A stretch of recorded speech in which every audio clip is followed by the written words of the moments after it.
आप सभी को पुनः जय जिनेन्द्र। आज हम जिनसहस्रनाम जी के अध्याय 10 का 11वां 12वां पद पढ़ेंगे। उसके पहले मंगलाचरण। ओम नमः श्रीदेभ्यः स्वयंभुवे नमस्तुभ्य मुत्पाद्यात्मानमात्मनि स्वात्मनैव तथोद्भूतो वृत्तिये चिंतवृत्ते पंचप्रमिष्टि भगवान की जय। आइए उच्चारण करते हैं 11वें पद का। क्या लिखा है इसमें? समुन्मूलित कर्मारिः, बड़ा सरल है। समुन्मूलित कर्मारिः कर्म काष्ठा सुसूक्ष्णिः, सुसूक्ष्णिः कर्म काष्ठा सुसूक्ष्णिः कर्म काष्ठा सुषुक। जो क्षत्रिय का ष है वो उसमें आधा का है और षटकोण का सा है, तो आधा का पहले बोल लीजिएगा। कर्म काष्ठा सुसूक्ष्णी, ऐसे ही बोलते हैं क्योंकि ये संयुक्त अक्षर है, इसको पहले ऐसे करना ही पड़ता है। सुसूक्ष्णी समुन्मूलित कर्मारिः कर्म काष्ठा सुसूक्ष्णी कर्मण्यः कर्मठः प्रांशुर। अब देखो, प्रांशु के बाद हा जो है उसमें हे की मात्रा लगी है, पर उसमें रा की रेफ भी है, तो हमें यहाँ पहले बोलना पड़ेगा कर्मण्यः कर्मठः प्रांशुर। फिर हे यादे विचक्षणः, हे यादे विचक्षणः। पूरा उच्चारण करता हूँ। समुन्मूलित कर्मारिः कर्म काष्ठा सुसूक्ष्णिः कर्मण्यः कर्मठः प्रांशुर हे यादेय विचक्षणः। आइए कौन कौन से नाम है पहले ये देखेंगे। समुन्मूलित कर्मारिः एक नाम, कर्म काष्ठा सुसूक्ष्णी ये दो नाम। पहली लाइन में केवल दो ही नाम है। तीसरा नाम है कर्मण्य, चौथा कर्मठः, पांचवा प्रांशु, छठवा हेयादेय विचक्षणा ये पूरा नाम है। तो कुल मिलाकर इसमें 6 नाम हुए। हेयादेय विचक्षणा ये छठवां नाम हुआ। आइए सभी नामों का अर्थ देखते हैं। पहला नाम है समुन्मूलित कर्मारी। क्या मतलब है पहले नाम का समुन्मूलित कर्मारी? दो तो शब्द हैं इसमें। पहले समुन्मूलन करना और कर्म, 3 शब्द हो गए। कहें तो 4 हैं। समुन्मूलन में भी 2, सम धन उन्मूलन, समुन्मूलन, कर्म धन अरि तो कर्मारी। अब समुन्मूलन का मतलब है अच्छी तरीके से उन्मूलन कर देना, उखाड़ देना। जैसे किसान जब खेती में फसल बोता है तो जो कचरा उसके खेत में होता है उसको जड़ से उखाड़ फेंकता है जिससे उसकी फसल अच्छी हो। तो ऐसे ही आपने समुन्मूलन किया है, उखाड़ दिया है। क्या उखाड़ दिया है भगवान ने? ऐसा क्या कर दिया भगवान ने? समुन्मूलित कर्मारी, शत्रु को उखाड़ दिया है। कौन से शत्रु को? तो कर्म धन अरि, कर्म रूपी शत्रु को जिनेन्द्र भगवान ने नष्ट कर दिया, उखाड़ दिया है, उन्मूलन कर दिया है। इसलिए भगवान आपका नाम हो गया समुन्मूलन कर्मारी। अच्छी तरीके से उखाड़ दिया, अब वो कभी उगेंगे नहीं फिर से। तो हो गया समुन्मूलन कर्मारी एक नाम। फिर आया कर्म काष्ठा सुसूक्ष्णी। इसमें भी कर्म धन काष्ठा धन आंसू धन सूक्ष्णी 4 नाम हैं, 4 शब्द हैं। 4 शब्दों से मिलकर एक नाम बना है। पहले तो कर्म, जो ज्ञान वर्णादि, जैन वर्णादि 8 कर्म है वो। फिर उसकी उपमादि काष्ठ से, कर्मों की उपमा किससे दी? काष्ठ से। काष्ठ मजबूत होती है, रोग उसका छेदन वेदन करना मुश्किल होता है, परंतु जिनेन्द्र भगवान कर्म रूपी काष्ठा को नष्ट करते हैं। इसलिए कर्म काष्ठा को कैसे नष्ट करते हैं? तो बोले आंसू धन सूक्ष्णी, 2 शब्द। आंसू मतलब सोच लेते हैं। जैसे समुद्र का जल या किसी नदी में जो जल भरा है सूर्य की तेज किरणों से सोख लिया जाता है ना, सुखा देते हैं। वैसे ही जिनेन्द्र भगवान कर्म रूपी काष्ठा को आंसू मतलब सुखा देते हैं, सूक्ष्णी जला देते हैं। सुखा देना, जला देना किसको? कर्म रूपी काष्ठा अर्थात लकड़ी को।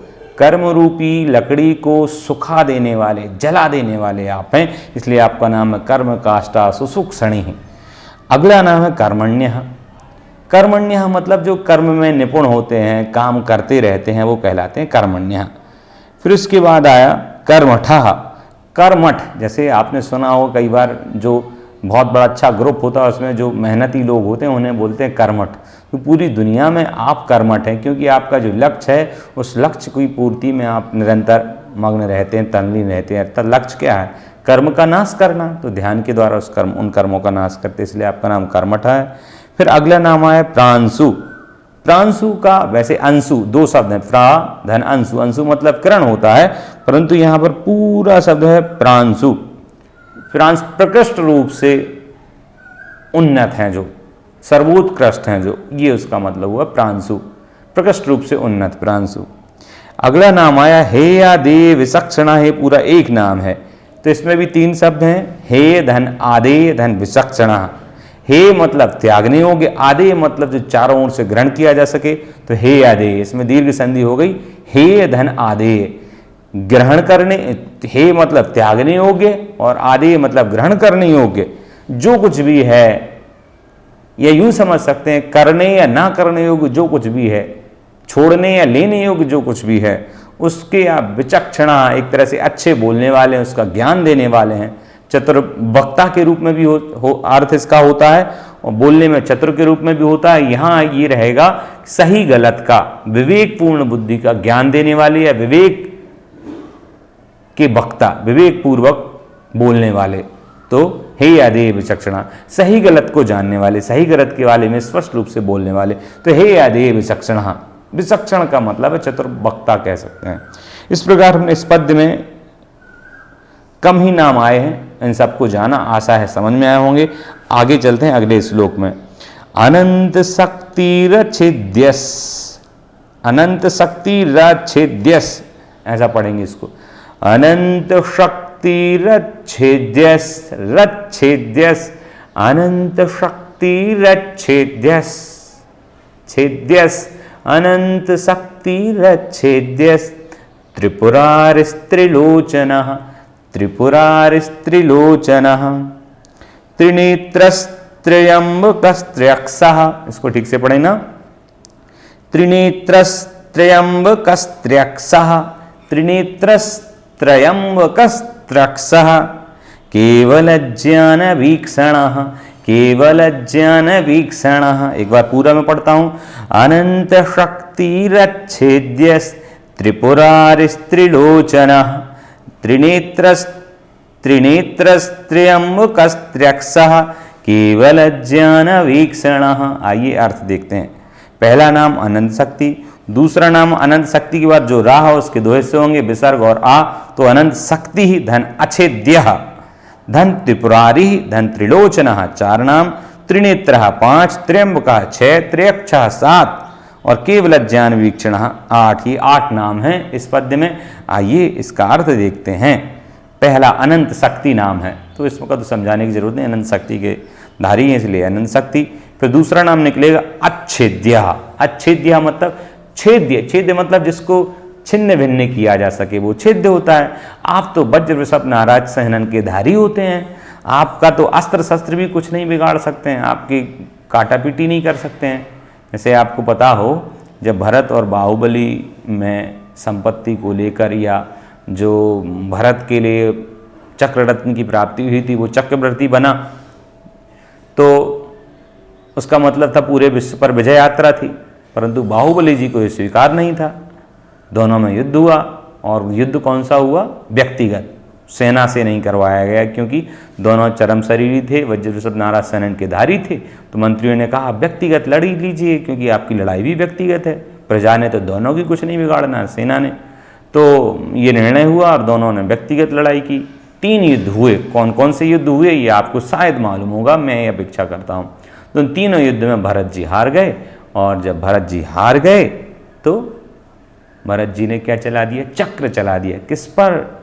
बाहुबली जी पर बाहुबली चरम शरीरी और वज्र वृषभ नाराज सहनन के धारी महातपस्वी बाद में बने जो, तो उनका कुछ होने वाला नहीं था। चक्र लगता भी तो कुछ नहीं होता, क्योंकि उसी परिवार के थे, तो चक्र उन पर चला भी नहीं। तो ये बातें हुई। मैं यहाँ ये ऐसा इसलिए बताया क्योंकि अछेद्य जिसे छेदा जा सके, पर हे भगवान, आदिनाथ भगवान की भक्ति है यूं समझने से, तो आप अछेद्य हैं, आपका कोई बाल भी बांका नहीं कर सकता है, इसलिए आप अछेद्य हैं। इसके बाद नाम आया त्रिपुरारी। त्रिपुरारी त्रिपुरारी के वास्तु त्रि के पहले आदर्श है ना, त्रिपुरारिस त्रिलोचन, आदर्श है बीच में त्रिपुरारिस त्रिलोचन की, तो उस आदेशा का बनेगा विसर्ग, तो हो जाएगा त्रिपुरारी। इसमें 3 शब्द हैं, त्रि धन पुर धन अरि, तो 3 पुर मतलब जन्म जरा और मृत्यु, जो 3 पुर हैं जन्म, इनको पुर क्यों कहा? पुर मतलब होता है नगर, जैसे आपने सुना हो जयपुर, जबलपुर, नागपुर, ये पुर मतलब एक तरह से नगर के बाद में लग जाता है। तो 3 नगर हैं हमारी जीवन यात्रा के, पहले जन्म होता है, फिर जरा मतलब बुढ़ापा आता है, और फिर क्या आ जाती है? मृत्यु। तो इन तीनों नगरों के आप शत्रु हैं, त्रि पुरा त्रिपुर धन अरि, दीर्घ संधि हुए, तीनों पुरों के, तीनों जन्म मृत्यु के आप शत्रु हैं, इसलिए आपको त्रिपुरारी कहा। फिर त्रिलोचन, त्रिलोचन क्यों कहा? अब इस त्रिलोचन, लोचन मतलब होती आंखें, तो आप इस लोचन से एक उपमा वाला नाम है, आपकी 3 आंखें हैं ऐसा समझें। कौन सी 3 आंखें हैं? तो कई अपेक्षा से अर्थ निकाल सकते हैं। 2 आंखें तो जो हैं सामान्य मनुष्य की होती हैं वही, तीसरा आंख आपकी केवल ज्ञान है, एक तो इस अपेक्षा से। भूतकाल, भविष्यकाल, वर्तमान काल, तीनों काल को आप जानते हैं, इन आंखों से के बिना ही जानते हैं, तो इस अपेक्षा से 3 आंखें हैं। दूसरा सम्यक दर्शन, सम्यक ज्ञान और सम्यक चारित्र, यही तो मार्ग है, इसके बिना तो मोक्ष मार्ग पर पहुंचा ही नहीं जा सकता है। तो ये तीनों आपके पास हैं, तो ऐसे त्रिलोचन। तो त्रिलोचन का अर्थ कई अपेक्षाओं से निकल सकता है, 3 आंखों के धारी। अब जो कोई मूर्ख व्यक्ति होगा या कम बुद्धि का व्यक्ति होगा, वो केवल ये सोचेगा कि भगवान वो हैं जिनकी 3 आंखें होती हैं, हमारी 2 हैं, उनकी 3 होती हैं, हमारी 2 हैं। ऐसा नहीं है। यहाँ 3 आंखों से कहने का मतलब है 2 द्रव्य आंखें, 1 केवल ज्ञान की आंख, या फिर भूतकाल, वर्तमान काल, भविष्य काल, इन तीनों काल को जानने वाले, इस अपेक्षा से। या फिर 2 चरम आंखें, 1 केवल ज्ञान की आंख। इस प्रकार से अलग अलग अपेक्षा से तुलनात्मक नाम है। जैसे कहते हैं ना, आप तो चंद्रमुखी हैं, पुरुषों की उपमा थोड़ी कम दी जाती है, कि दी जाती है, आप तो रामचंद्र हैं, ऐसा कहते हैं। क्यों कहते हैं? ना कोई रामचंद्र है और ना कोई चंद्रमा का जैसा मुख है किसी का। आप कल्पना करो, यदि किसी के मुख वाकई में चंद्रमा के जैसे गोल मटोल हो, आंखें मांखें सब बंद हो, पूरा सफेद सफेदी छाई हो, थोड़ा सा दाग भी हो, तो क्या होगा? ये किसी के पैर कुल चरण कमल, कमल के जैसे वाकई में पैर हो तो गड़बड़ हो जाएगा ना। ये उपमाएं हैं, जैसे फूलों में, पुष्पों में सबसे सुंदर कमल, सबसे सुंदर बोले चंद्रमा, तो उसके जैसे हैं आप, ये उपमा दी जाती है। वैसे ही यहाँ पर त्रिपुरारी कहा तो 3 पुर मतलब, पुर मतलब नगर, 3 नगरों के शत्रु। अब ऐसे नहीं सर, 3 कौन कौन से नगर थे जिनके भगवान शत्रु थे? बोले उसमें अपना राजस्थान से जयपुर तो नहीं था, वहाँ रिश्तेदार हैं हमारे, नागपुर तो नहीं था। ये भाई वैसा पुर नहीं, ये कल्पनाओं में ऐसी ही बात होती है विद्वानों में, ठीक है। तो त्रिपुरारी हो गया, त्रिपुरारी के बाद नाम आया त्रिलोचन। त्रिलोचन का अर्थ आप समझ ही गए होंगे। उसके बाद आया त्रिनेत्र। लोचन मतलब आंखें, आंखें मतलब नयन, नयन मतलब नेत्र, सब एक ही। नयन, नेत्र, आंखें, लोचन, चक्षु, अक्ष, ये सब आंखों के पर्यायवाची हैं। त्रि के बाद लोचन लगा दो तो एक नाम, त्रि के बाद नेत्र लगा दो तो दूसरा नाम, त्रि के बाद अक्ष लगा दो तो अलग नाम, ऐसे करके पर्यायवाची लगा के अलग अलग नाम बना देते हैं। त्रिलोचन हुआ, उसके बाद त्रिनेत्र आया, तो वही जो मैंने 3 नेत्र से अलग अलग बताया ना, वही आप घटा लीजिए, त्रिनेत्र भी हो जाएगा। फिर त्र्यंबक, इसमें भी 3 शब्द हैं, त्रिधन अंबक, यण संधि उसमें हो गई है, त्रिधन अंबक। तो अंबक मतलब 2 अर्थ, अंबक मतलब आंखें भी हैं, अंबक मतलब पिता भी होता है, अंब मतलब माता, अंबक मतलब पिता। तो तीनों लोग के आप स्वामी हैं, पिता हैं, इसलिए आपको क्या कहा है? अंबक, यानी त्र्यंबक कहा। या फिर कमल की आंखों की अपेक्षा से देखा जाए तो त्र्यंबक कहा कि 3 आंखों के धारी, मतलब वही केवल ज्ञान, 2 सामान्य चक्षु, या फिर भूतकाल, भविष्यकाल, वर्तमान काल की अपेक्षा से कहा। इसके बाद आते हैं हम केवल ज्ञान वीक्षितः, वीक्षणा, केवल ज्ञान, केवल ज्ञान वीक्षणा। केवल ज्ञान मतलब सर्वश्रेष्ठ ज्ञान वही होता है, तो उसी के द्वारा जानने वाले, केवल ज्ञान के धारी होने के कारण से, केवल ज्ञान द्वारा पूरे जगत को देखने और जानने वाले विशेष रूप से, तो उसने आपको क्या कह दिया? केवल ज्ञान वीक्षणा। इस श्लोक में हमने ये नाम देखे, अनंत शक्ति, अछेद्य, त्रिपुरारी, त्रिलोचन 4, त्रिनेत्र 5, त्र्यंबका 6, त्र्यक्षा। हाँ, त्र्यक्षा एक नाम बीच में छोड़ा। त्र्यक्षा का मतलब ही वही है, अक्ष मतलब आंख, 3 आंखों के धारी, 3 आंखों से भी मतलब वही है जो बता चुका हूं, कुछ अलग नहीं है। तो इस प्रकार से इतने नाम हमने देखे, आशा है आपको समझ में आए होंगे। कल अगले 2 श्लोक पढ़ेंगे। आज सभी के लिए जय जिनेंद्र। जिनमें स्तुति कर 9 बार नमोकार मंत्र पढ़ के छोड़िएगा।